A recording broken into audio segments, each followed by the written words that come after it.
لہذا توحید سے دعا کیا ہے؟ لا تدعو مع اللہ احدا، اللہ کے ساتھ کسی اور کو مت پکارو. یہ سورہ جن کی آیت ہے.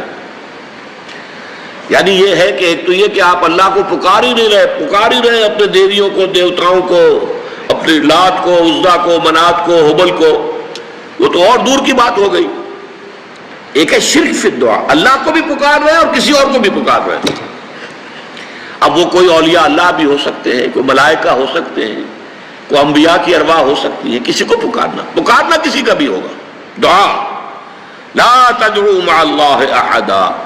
اور یہ در حقیقت ہم جب ہر رکعت جو ہے نماز کی ایاک نعبد و ایاک نستعین، پروردگار ہم صرف تیری ہی بندگی کرتے ہیں اور کرتے رہیں گے، اور صرف تجھ ہی سے مدد مانگتے ہیں اور مانگتے رہیں گے، یہ ہمارا قول و قرار ہے، یہ ہمارا عہد ہے اللہ کے ساتھ.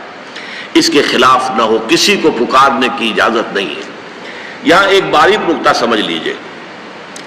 ایک ہے کسی کو پکارنا، کسی سے مدد چاہنا، کسی سے کسی کام کے اندر جو ہے کوئی امداد کی خواہش کرنا، جو کہ ہو دنیاوی جو معمولات ہیں، جو عام ہمارے قواعد ہیں، ظاہری مادی اسباب و وسائل کے درجے میں، وہ شرک نہیں ہے. میں کسی سے کہتا ہوں مجھے ذرا پانی پلا دو، یہ بھی ایک دعا ہے، استمداد ہے، مدد آپ نے مانگی ہے، اس سے اپنی ایک ضرورت پوری کرنے کے لیے کہا ہے. لیکن کیا ہے یہ کہ گھڑا ہے، وہاں رکھا ہوا ہے، وہاں پانی ہے، اس میں سے پانی لائے گا وہ دے دو. جو ظاہری قوانین طبیعہ جو ہیں ان کے دائرے کے اندر کوئی دعا، کوئی استمداد، کوئی استعانت، کوئی استغاثہ، اس میں کوئی حرج نہیں. غیبی اعتبار سے کسی کے ساتھ بھی کوئی دعا کی جائے گی اللہ کے سوا، وہ شرک ہے. وہ استدعا ہو، استغاثہ ہو، استعانت ہو، استمداد ہو، استنصار ہو، کچھ بھی ہو، غیبی طور پر دنیا کے معروف طریقوں میں اور جو ہمارے طبعی قوانین ہیں ان کے دائروں کے اندر مدد مانگنا، اس میں قطعاً کوئی شرک نہیں، یہ توحید ہے. البتہ اس میں بھی ایک باریک نکتہ ہے. ایک بزرگ تھے جو فوت ہو گئے، انہوں نے یہ بات مجھے جس طرح سمجھائی تھی وہ آج بھی میں ان کا مشکور ہوں کہ دنیا میں عام قاعدے قانون کے تحت بھی کسی سے کچھ کہنا کہ بھائی میرا یہ کام آپ کر دیجئے، آپ کر سکتے ہیں، ایک دفعہ کہنا جائز ہے.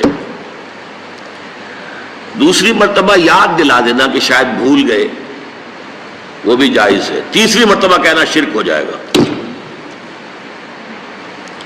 اور اس میں الہا و زاری کرنا اور خوشامدیں کرنا اور گڑ گڑانا، یہ تو شرک ہے.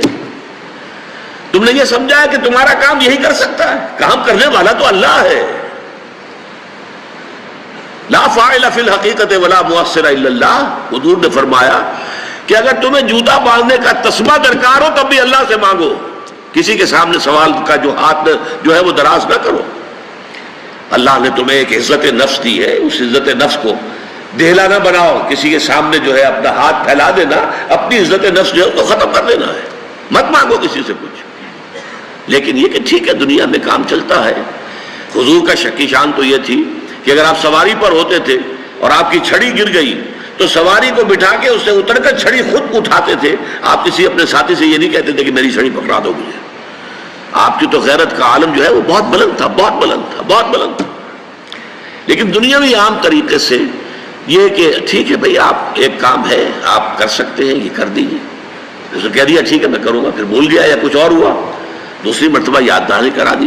تیسری مرتبہ جو ہے انہوں نے کہا کہ پھر اس میں شرک کی بو آنے لگتی ہے کہ معلوم ہوتا ہے کہ آپ نے سمجھا ہے کہ اسی کو اختیار حاصل ہے، یہی مقتدر ہے، اسی کو آپ کا کام کرنے کا جو ہے وہ پوری قوت اور قدرت حاصل ہے، اور یہ چیز جو ہے یہ شرک کی بو اس میں سے آنی شروع ہو جاتی ہے.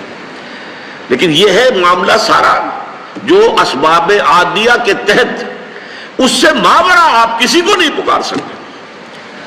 میں معذرت کے ساتھ عرض کروں گا اگر کسی کے جذبات کو ٹھیس پہنچے، آپ شیخ عبد القادر جیلانی رحمۃ اللہ علیہ کو نہیں پکار سکتے، محمد رسول اللہ کو نہیں پکار سکتے. اور واقعہ یہ ہے کہ محمد رسول اللہ کو تو پکارا بھی نہیں جاتا. پکارتے لوگ ہیں زیادہ حضرت علی کو، یا علی مدد. شرک. دیکھیے سب سے بات نکتے کی بتا دوں آپ کو، فرشتے کو تو ہم مانتے ہیں نا. حضرت شیخ عبد القادر جیلانی رحمۃ اللہ علیہ کی روح ہے یا نہیں ہے، سنتی ہے نہیں ہے، حاضر ہے کہ نہیں ہے، ناظر ہے کہ نہیں ہے، 100 اختلاف ہو جائیں گے. اختلافات کی تو گنجائش ہے نا. فرشتہ ہے یا نہیں ہے؟ وہ تو فرشتہ تو ہے، آپ کے دونوں کندھوں پہ بیٹھا ہوا ہے. کرامن کاتبین ہے کہ نہیں ہے؟ یرسل علیکم حفظہ، آپ کے جو باڈی گارڈ اللہ فرشتہ نہیں بھیجتا. لیکن آپ فرشتے سے بھی نہیں کہہ سکتے کہ میرا یہ کام کرو. فرشتے کے وجود پہ تو کوئی شک نہیں ہے. یا جبرائیل میرا یہ کام کرو، قطعاً نہیں، غلط، شرک. لا تدعو مع اللہ احدا، اللہ کے سوا پکارنا کسی کو نہیں ہے، دعا کسی سے نہیں ہے، استغاثہ کسی کا نہیں ہے، استعانت کسی سے نہیں ہے، استمداد کسی سے نہیں ہے، استنصار کسی سے نہیں. تو آپ نے فرمایا، فوراً ٹوک دیا، اجعلتنی للہ ندا، کیا تم نے مجھے اللہ کا مد مقابل بنا دیا؟ مشیت تو ایک ہی ہے، اسی کی مشیت چلتی ہے. کتنا ہی چاہے انسان، انک لا تہدی من احببت ولکن اللہ یہدی من یشاء، آپ کتنا ہی چاہیں کسی کو ہدایت دینا، آپ کے اختیار میں نہیں ہے کہ جسے چاہیں ہدایت دینا. یہ تو اللہ کی مشیت ہے، اس کا اختیار ہے. تو کفر جو ہے، اب یہ کفر جو ہے یہ توحید صفات ہے، برابر ہوتا ہے انسان صفت میں.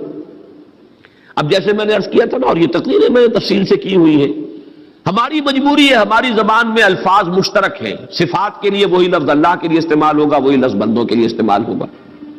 اللہ بھی علیم ہے، انسان بھی علیم ہوتے، بلکہ علامہ بھی ہوتے. علامہ بہت بڑی شے ہے. حالانکہ واقعہ یہ ہے کہ علم اللہ کے لیے، علم بندے کے لیے لفظ ایک ہے، زمین و آسمان کا فرق ہے مضمون میں. وہ علم ذاتی ہے، وہ علم مطلق ہے بلا نہایت، اس کی کوئی حدود نہیں ہے. وہ علم قدیم ہے، ہمیشہ سے تھا، حادث نہیں ہے. اور ہمارا علم، ہمارے سے مراد ہمارا ہو، انبیاء کا ہو، اولیاء کا ہو، کسی کا ہو، بڑے سے بڑے سائنسدان کا ہو، بڑے سے بڑے ولی کا ہو، فرشتوں کا ہو، انبیاء کا ہو، کسی کا ہو، وہ علم یقیناً حادث ہے، قدیم نہیں. وہ یقیناً عطائی ہے، ذاتی نہیں. وہ محدود ہے، لامحدود نہیں. یہ تین جب شرطیں عائد کی جائیں گی اور یہ تینوں مستحضر ہوں، تب اس شرک فی صفات سے انسان بچتا ہے اور کفر بنا دینے سے انسان بچ سکتا ہے، ورنہ الفاظ میں اشتراک ہو جائے گا. اور یہی اشتراک ہے موجود میں، ہم بھی موجود، اللہ بھی موجود. ہم کہاں کے موجود؟ اس کا وجود ذاتی، اس کا وجود حقیقی، اس کا وجود مطلق، اس کا وجود قدیم، اس کا وجود قائم و دائم، ہمیشہ ہمیشہ رہنے والا. وہ کوئی عطائی وجود نہیں ہے کہ کسی اور نے وجود دیا ہو. ہمارا وجود مستعار، دیا ہوا، عطا کردہ. لائی حیات آئے، قضا لے چلی چلے، اپنی خوشی سے آئے نہ اپنی خوشی چلے. ہمارا وجود محدود، ہمارا وجود عطائی، ہمارا وجود حادث. نہیں تھے، ہو گئے ہیں، پھر وقت آئے گا نہیں رہیں گے. تو وجود کا لفظ مشترک ہے، اللہ بھی موجود اور ہم بھی موجود.